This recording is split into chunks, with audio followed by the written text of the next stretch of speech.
Salam friends, thank you for organizing this event and thank you for inviting me to meet all of you. We don't need to be reminded what is the state of this country of ours. Previous speakers have referred to it, but we have also seen it over the last decade. The very preamble of the constitution of this country has been criminalized. If we speak about any of the values of the preamble to the constitution, any one of those values, we are criminals. Every person of integrity in this country has been criminalized. Journalists are in prison, intellectuals are in prison, ordinary people are in prison for speaking, either for speaking up against the regime or for simply living their lives.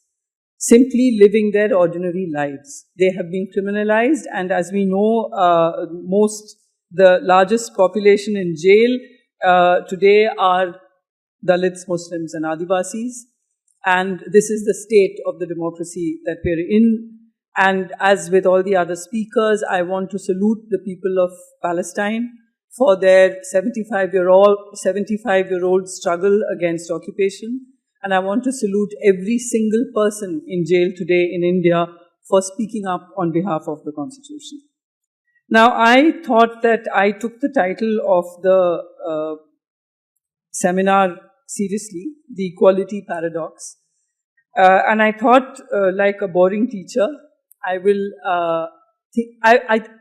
when we are in crisis, and we are in political crisis, we do need to speak up and speak politically and speak our minds. But at the same time, we have to keep thinking alive. We have to keep thought alive. We have to keep debate alive. Because there will come a time when we will all be out of this darkness, and then we have to work with one another. And we may not be in agreement. Not necessarily you and me. I mean all of us who are fighting Hindu Rashtra today. And let us name it for what it is. It is something they claim themselves. This is Hindu Rashtra, and anyone who does not accept Hindu Rashtra is a criminal. And so we are all together on that platform. But tomorrow, when Hindu Rashtra, the idea of Hindu Rashtra is defeated, and it will be defeated, then we will have other debates to discuss. So I thought, let me think about the idea of equality, and what are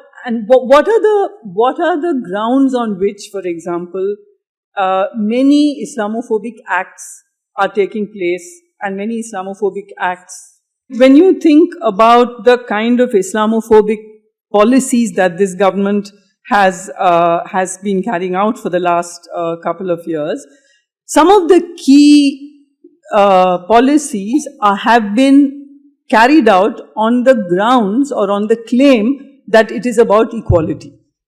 So, for example, when the hijab was banned in Karnataka, the reason given was that there's a uniform. Everybody is equal. Everybody has to wear the same uniform. Or when halal meat is banned in Uttar Pradesh, the reason given is not that we are an Islamophobic Hindu Rashtra. The reason given is there are other standards of certification, and halal is an extra category, an extra criterion. We don't need it. So, what I'm trying to say is that if you think of equality as sameness, that is, everybody should be the same, then it actually creates a situation of inequality.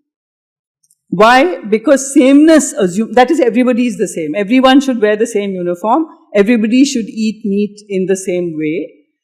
When you think of equality in this way, you're making an argument which sounds as if it's about equality. But in fact, obviously, sameness assumes that all people have the same needs and expectations and capacities and the same ways of life. So this is an old debate in feminist philosophy, because we have all as feminists, and not just as feminists, but any kind of broader social justice framework, Dalit, minority rights, we find sameness is important. Equality as sameness is important because we want to ensure non-discrimination. Nobody should be discriminated against. So sameness has that advantage, that if you say everybody is the same, then nobody should be discriminated against.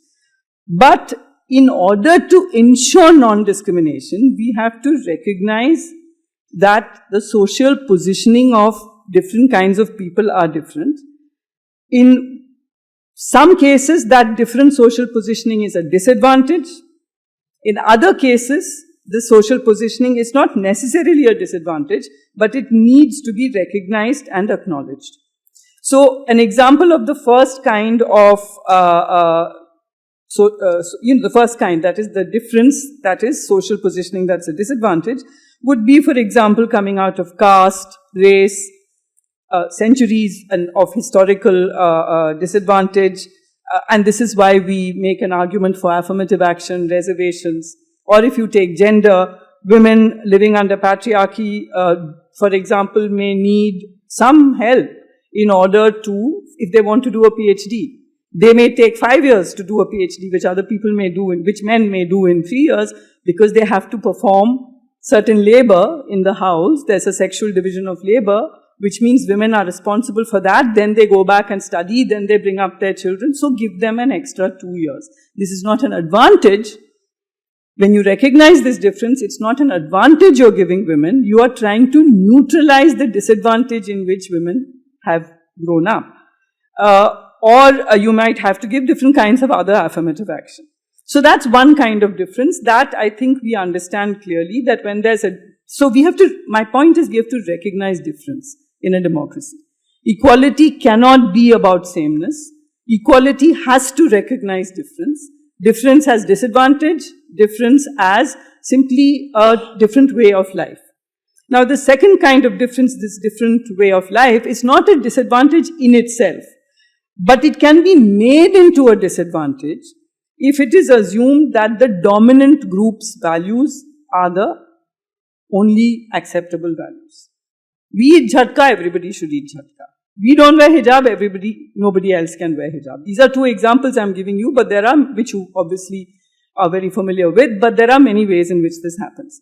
So what happens is that there is a difference, but that difference is not necessarily a disadvantage like with women under patriarchy or caste or race, but it is made into a disadvantage by forcing the values of the dominant group as the norm.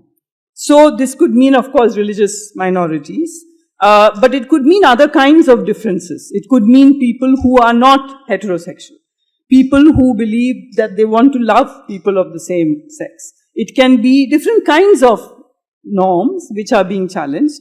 So ways of life that are presented, when there are different ways of life to the dominant norm, then what happens is that these are seen as disruptive to social order. So simply by being who you are, simply by being a religious minority, simply by being a certain kind of person who does not conform to the dominant norms, what happens is that you're seen as disruptive to the social order.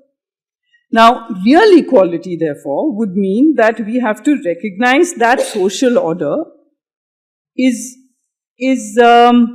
social order is not itself necessarily the goal.